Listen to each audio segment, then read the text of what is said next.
अस्सलाम वालेकुम दोस्तों, आज 7 मई 2022 है और मैं मोहम्मद अकमल ख़ान इस वीडियो के थ्रू आपसे मुखातिब हूँ। शुरू में वही रिक्वेस्ट है कि अगर आपने चैनल को सब्सक्राइब नहीं किया तो काइंडली सब्सक्राइब कर लीजिए ताकि अगर मेरे पास कोई नई मालूमात आती हैं तो वह मैं आपके साथ शेयर कर सकूँ और आपका जो फ़ीडबैक है, इनपुट है, वो मुझे मिलती रहे।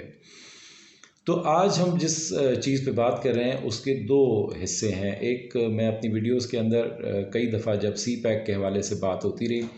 या नवाज़ शरीफ साहब की हुकूमत ने किस तरह मुल्क को कर्ज़ों में जकड़ा,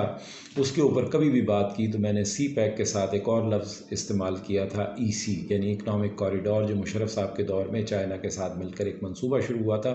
उसकी अफादियत क्या थी और इसको जो हमारे लिए एक अपॉर्चुनिटी थी उसको एक डेट ट्रैप में या death trap for Pakistan economy कैसे तब्दील किया गया, इसके ऊपर मैं मुतअद्दिद बार गुफ्तगू कर चुका हूँ। लेकिन जब ये इकनॉमिक कॉरिडोर का मंसूबा मुशर्रफ साहब के दौर में शुरू हुआ था, उस वक्त आजकल के जो नौजवान हैं जिनकी उम्र 20, 22, 25, 30 साल है, वो सारे चूँकि उम्र में बहुत छोटे होंगे, 2006-07 की बात है, तो उस वक्त वो छोटे होंगे तो उनके पास ये मालूमात इस तरह फ़र्स्ट हैंड नहीं होंगी। लिहाजा मैंने इरादा किया कि इस एक वीडियो के अंदर उस इकनॉमिक कॉरिडोर को जो शुरू किया गया था, उसकी मकसदियत क्या थी, वो आपके सामने रख दूँ। क्योंकि अभी तो आप सुनते हैं ना जी, ये सी पैक के अंडर है, वो सी पैक के अंडर है, आपको कुछ समझ आती है, कुछ समझ नहीं आती, और फिर एक इस तरह से उसको तकदीस अता कर दी गई, यानी मुक़द्दस बना दिया गया है कि अगर कोई किसी मंसूबे की फिजिबिलिटी के ऊपर भी बात करता है तो एकदम से एक प्रोपेगेंडा शुरू हो जाता है, जनाब देखो ये तो सी पैक की मुखालफत कर रहे हैं, सी पैक एक गेम चेंजर है, सी पैक एक गेम चेंजर है। हर एक इन्वेस्टमेंट गेम चेंजर होती है, लेकिन वो तभी गेम चेंजर होती है जब आप उसे नेक नियति के साथ और प्रॉपर फिजिबिलिटी के साथ करते हैं। अगर आप उसे प्रॉपर फिजिबिलिटी के साथ नहीं करते तो वो डेट ट्रैप बन जाती है, कर्ज़ों का मज़ीद बोझ आप पे चढ़ जाता है और उसका कोई बेनिफिट भी नहीं मिलता। खैर, हमारा मौजू आज का ये है कि जब ये मंसूबा शुरू हुआ तो ये बहुत पाकिस्तान के लिए वाकई गेम चेंजर मंसूबा था और उस वक्त भी बाद में मुशर्रफ साहब की हुकूमत को गिरा दिया गया। खैर, हम बात करते हैं कि इकनॉमिक कॉरिडोर क्या था। बारहा अपनी वीडियोस में मैं ये कह चुका हूँ कि अफराद के दरमियान जो ताल्लुक़ात हैं वो जज्बात की बुनियाद पे कायम होते हैं। जब आप किसी से ज़ाती तौर पे दोस्ती लगाते हैं या किसी के दोस्त बन जाते हैं तो वो आपकी जज्बाती वाबस्तगी होती है उसके साथ। लेकिन अक़वाम आलम में जो ताल्लुक़ात होते हैं, एक मुल्क जब दूसरे मुल्क के साथ कोई ताल्लुक़ात बनाता है तो वो उनके मुआशी मफादात आपस में जुड़े हुए होते हैं। अगर उनके मुआशी मफादात टकरा रहे हों तो वो दुश्मनी में तब्दील हो जाते हैं, अगर उनके मुआशी मफादात आपस में हम आहंग हों तो वो ज़ाहिर है दोस्ती हो जाती है। तो चाइना से हमारी दोस्ती की कुछ वजूहात हैं, उसका मुख्तसर सा मैं जायज़ा पेश कर देता हूँ आपको। देखें, चाइना दुनिया की तकरीबन 1/4 आबादी पर मुश्तमिल एक मुल्क है, यानी 1.5 अरब की आबादी चाइना की अपनी है। जो 1.5 अरब की आबादी है, यानी 1/4 of the population of the world China में रहती है, तो उसकी अपनी जो कंजम्पशन की ज़रूरियात हैं, उसकी जो अशियाए सर्फ की जो ज़रूरियात हैं, उसके लिए बेतहाशा मैन्युफैक्चरिंग और उसी तरह ऑयल, पेट्रोल, डीज़ल और गैस वगैरह उनको बहुत ज़्यादा चाहिए होती है। तो जो वो अपनी ज़रूरियात के मुताबिक पैदा नहीं कर पाते, वो ज़ाहिर है हमारी तरह वो भी इम्पोर्ट करते हैं, इम्पोर्टिंग कंट्री हैं। तो जो एनर्जी का हब है वो आपको पता है, मिडल ईस्ट है, सऊदी अरेबिया है, ईरान है, इराक है, ये सारा का सारा ख़ित्ता, यूएई है, यही ममालिक हैं जहाँ से दुनिया को सप्लाईज़ जाती हैं। अब आप अंदाज़ा लगाइए कि अगर एक शिप जो है वो चाइना के लिए, यानी चाइना को अगर ऑयल चाहिए होता है तो वो अगर सऊदी अरेबिया को या यूएई को ऑर्डर करता है तो एक शिप जो वहाँ से चलता है उसे चाइना तक पहुँचने के लिए, चाइना की बंदरगाहों तक पहुँचने के लिए, ऑफलोड होने के लिए 30 दिन मिनिमम रिक्वायर्ड होते हैं, क्योंकि वो वहाँ से चलता है हमारे मतलब है इस पे ग्वादर और कराची के सामने से गुज़रता हुआ, फिर वो इंडोनेशिया के जज़ायर के ऊपर से गुज़रता हुआ, जज़ायर अंडमान इंडिया के सामने से गुज़रता हुआ, जब वो चाइना पहुंचता है तो चाइना में उसने ऑफलोड होना होता है। तो चाइना चूँकि ना सिर्फ अपनी आबादी के लिए उसकी बहुत ज़्यादा ज़रूरियात हैं कंजम्पशन की, इसी तरह उसकी दुनिया में हर जगह एक्सपोर्ट उसकी बहुत ज़्यादा है। यानी कोई भी चीज़ आप देखें, यानी फ़ोन अगर मैं इस वक्त इस्तेमाल कर रहा हूँ ये वीडियो बनाने के लिए तो ये चाइनीज़ प्रोडक्ट है, जो मैं माइक इस्तेमाल कर रहा हूँ ये चाइनीज़ प्रोडक्ट है। इस टेबल के ऊपर जो गुलदान रखा हुआ है उसमें जो फूल लगे हुए हैं वो चाइना से इंपोर्ट हो रहे हैं। दुनिया जहान की चीज़ें चाइना से इस वक्त इंपोर्ट हो रही हैं। आप अपने गिरदोपेश पे नज़र रखें तो किस कदर चीज़ें आपको नज़र आ जाएंगी। इसी तरह पूरी दुनिया में चाइना जो है वो एक्सपोर्ट में छाया हुआ है और चाइनीज़ प्रोडक्ट्स आपको पूरी दुनिया में इसी तरह नज़र आती हैं जिस तरह पाकिस्तान में नज़र आती हैं। तो ना सिर्फ उनकी अपनी एनर्जी की इनपुट उनको बहुत ज़्यादा चाहिए, बल्कि उन्होंने चीज़ें एक्सपोर्ट भी करनी है। तो जो उनकी जो खलीज जो उनकी बंदरगाहें हैं वो बहुत ज़्यादा मसरूफ़ होती हैं, क्योंकि वहाँ से सामान लोड भी हो रहा होता है दुनिया भर में एक्सपोर्ट के लिए, और वहाँ पर उनकी जो इनपुट आ रही होती है, जो रॉ मटेरियल्स आ रहे होते हैं या एनर्जी ऑयल और गैस LNG वगैरह की सूरत में आ रही होती है, उसने ऑफलोड भी होना होता है। तो एक अंदाजे के मुताबिक चाइना में जब ये जहाज़ 30 दिन में पहुंच जाता है तो इसको ऑफलोड होने के लिए खुले समंदर में अपनी बारी का इंतज़ार करने के लिए कि वो उसने ऑफलोड होना है बंदरगाह पे लग के, उसको तकरीबन 30 दिन खुले समंदर में खड़ा रहना पड़ता है। यानी चाइना को अगर जो चीज़ आज से 60 दिन बाद चाहिए वो आज ऑर्डर करेगा तो उसको 60 दिन बाद वहाँ पर सप्लाई मिलेगी। ये चाइना की सिचुएशन थी। तो हमारा जो गवादर है ये एक डीप सी पोर्ट है, यानी कुदरती तौर पर ये डीप सी पोर्ट है। जो चट्टाने हैं जहाँ पर पहाड़ी और सख्त चट्टाने हैं जिनको काट के बड़े से बड़ा जहाज़ भी बिल्कुल बंदरगाह के ऊपर आके उसको खड़ा किया जा सकता है। अदरवाइज़ जहाज़ जो है वो खुले समंदरों में गहरे पानियों में खड़े होते हैं और वहाँ से लांचों पे या डिफरेंट तरीके से ऑफलोड करके उनको चीज़ों को लाया जाता है बंदरगाह तक। तो ग्वादर में ये सहूलत है कि वो डीप सी पोर्ट है, तो बिल्कुल पोर्ट के ऊपर आके हमारे जहाज़ लग जाता है। तो ग्वादर के मुतल्लिक जो है ये इकोनॉमिक कॉरिडोर मुशर्रफ साहब के दौर में डिज़ाइन किया गया, और इस इकोनॉमिक कॉरिडोर का बुनियादी मकसद ये था कि चाइना के लिए जो इनपुट आएगी ऑयल की या एनर्जी की वो आके ग्वादर पे ऑफलोड हो जाएगी। जब सऊदी अरेबिया से UAE से कहीं से भी कोई एक जहाज़ तेल भर के चलता है तो वो हमारे ग्वादर तक पहुंचने के लिए 1.5 दिन 2 दिन या मैक्सिमम 3 दिन इन सारे एरिया से लगते हैं। वहीं बड़ी रिफाइनरीज लगाई जा रही थी इकोनॉमिक कॉरिडोर के अंडर कि वहाँ पे आके वो जहाज़ ऑफलोड हो जाएगा और पाइपलाइनों के ज़रिए या तेज़ रफ्तार ट्रेनों के ज़रिए सिंकियांग जो हमारे खंजराब के आगे चाइना का बॉर्डर शुरू हो जाता है और चाइना शुरू हो जाता है, तो वो सिंकियांग है काशगर का उनका सूबा है जिसके अंदर वो अपनी एक्सपोर्ट बेस्ड इंडस्ट्री लगा रहे थे कि यहाँ से उनको इनपुट मिल जाए और जो चीज़ें उन्होंने एक्सपोर्ट करनी है उसकी इंडस्ट्री जो है वो सिंकियांग में उनके एक्सट्रीम साउथ और हमारे एक्सट्रीम नॉर्थ में बन जाए ताकि वो इधर से इनपुट उनको आ जाए और इसी तरह तेज़ रफ्तार गुड्स ट्रेनों के ज़रिए मोटरवेज़ के ज़रिए वो ग्वादर पहुँच जाए और ग्वादर से वो लोड हो जाए। तो ये चाइना को एक बहुत बड़ा बेनिफिट मेजर बेनिफिट मिल रहा था कि उसको 56-57 दिन की जो इजाफी इन्वेस्टमेंट खरबों डॉलर की सूरत में एनर्जी के मद में उसको करनी पड़ती थी और दूसरा उसको ट्रांसपोर्टेशन कॉस्ट बहुत ज़्यादा पड़ती थी और दूसरी तरफ जो उसकी एक्सपोर्ट गुड्स थी उनके ऊपर भी ट्रांसपोर्टेशन कॉस्ट बहुत ज़्यादा पड़ती थी। तो यहाँ एक शॉर्टेस्ट डिस्टेंस उनको मिल गया जिसके अंदर वो ये काम कर सकते थे। तो उस वक्त ये मंसूबा सिर्फ इतना था कि सिंकियांग को ग्वादर से कनेक्ट करना था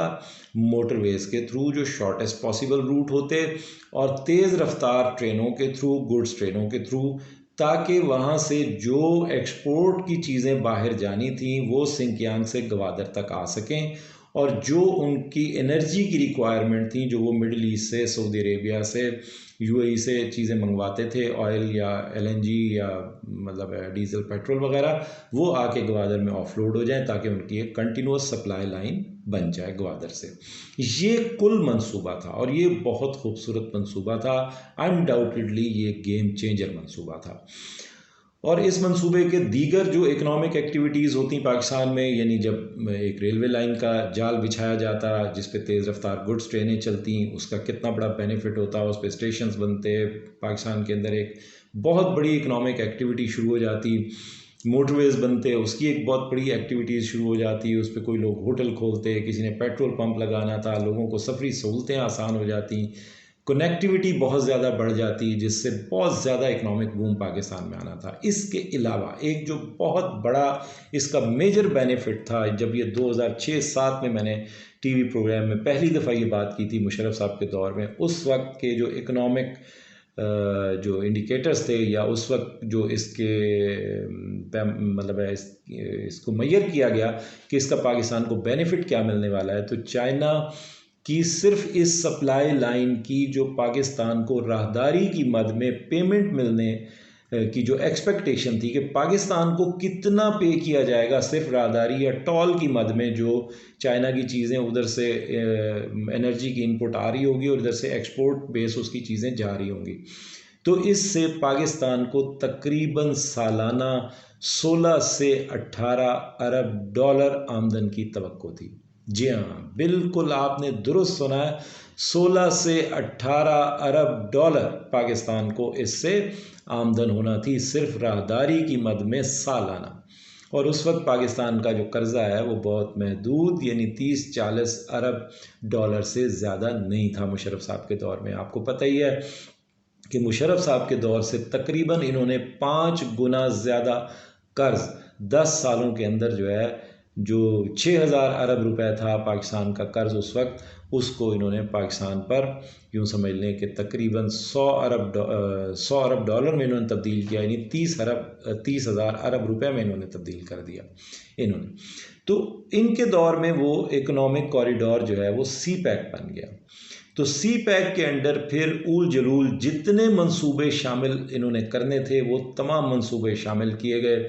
हर चीज़ को चाइना ज़ाहिर है वो कर्ज़ दे रहा था, इन्होंने कर्ज़ की मैं पीने के लिए और इनएफिशिएंसी, हद से ज़्यादा इनएफिशिएंसी दिखाने के लिए इन्होंने लाहौर की ऑरेंज ट्रेन भी उसमें शामिल कर दी, 20 चीज़ें उस मंसूबे के अंदर शामिल कर दी कि जनाब ये भी सी पैक है, वो भी सी पैक है, वो भी। लेकिन जो मोस्ट इम्पॉर्टेंट उसके मंसूबे थे, जो ML1 है, जो तेज़ रफ्तार ट्रेन जिस पे चलनी है, यानी ट्रेन की स्पीड दुगनी हो जानी है, वो आज तक इल्तवा का शिकार है। और बस मैं इस पे कोई पॉलिटिकल बात ज़्यादा नहीं करना चाहूँगा, लेकिन जो उसकी असल रूह थी उसको तकरीबन ख़त्म कर दिया गया और उसके बाद ये पाकिस्तान के लिए तकरीबन डेट ट्रैप बन गया। उसकी कोर्स करेक्शन की इमरान खान साहब ने आते ही कोशिश की। शुरू में ऐसे लगा भी सही कि चाइना के साथ हमारी रिफ्ट चल रही है, लेकिन वो बुनियादी तौर पे जो चाइनीज़ कंपनीज़ थी, जो करप्ट कंपनीज़ थी, जिन्होंने यहाँ पर बेताशा माल बनाया, इस नाअहल टोले के साथ मिलकर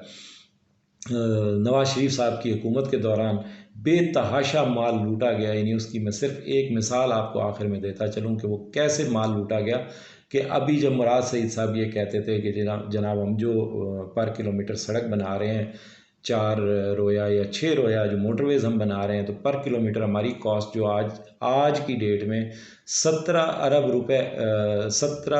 करोड़ रुपया फ़ी किलोमीटर आ रही है, वो नवाज शरीफ साहब के दौर में जो है वो 37 से 42 करोड़ रुपया फ़ी किलोमीटर आ रही थी। तो मैंने एक इंजीनियर दोस्त से एक दफ़ा सवाल किया,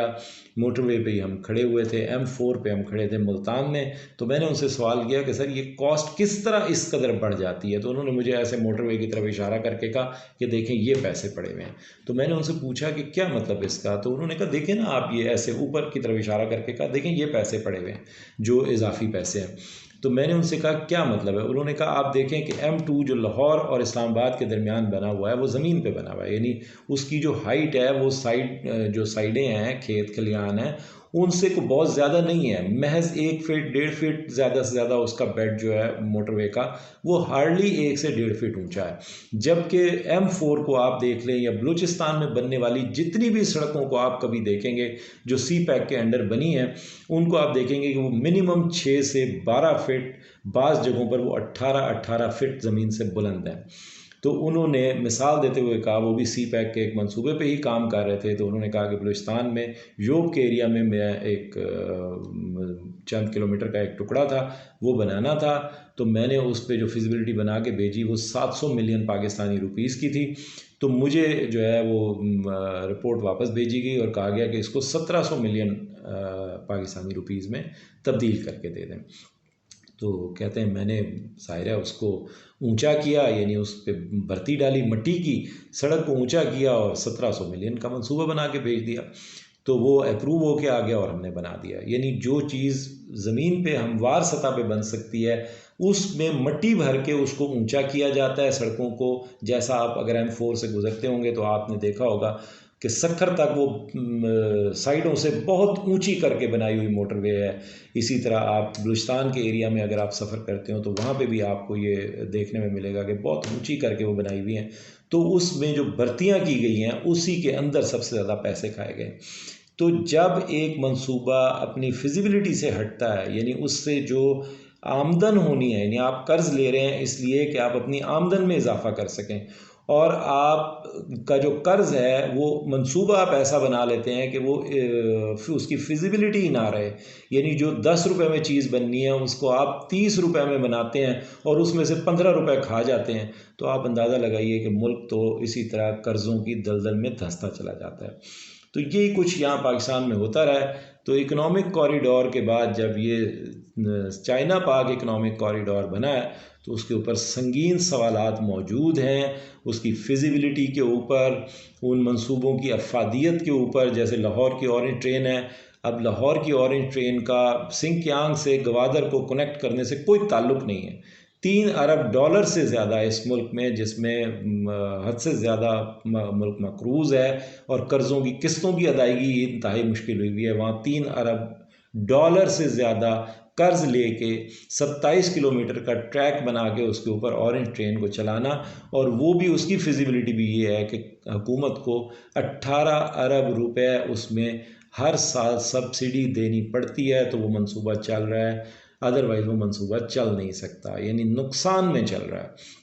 तो ऐसे कर्ज़ का क्या फ़ायदा कि वो कोई मंसूबा ऐसा शुरू किया जाए जिससे उल्टा आपको नुकसान हो, यानी आप उससे कोई आमदन में तो इजाफा नहीं करेंगे बल्कि उल्टा आपको नुकसान हो और आपको उसकी सब्सिडी देनी पड़े, लेकिन आपको असल ज़र के साथ सूद समेत उसको पैसे को बाहर तौर पूरी कौम ने वापस करना हो। तो बस आज के लिए इतना ही, इंशाल्लाह मज़ीद बात होती रहेगी। थैंक यू वेरी मच, अपना बहुत ख्याल रखिएगा।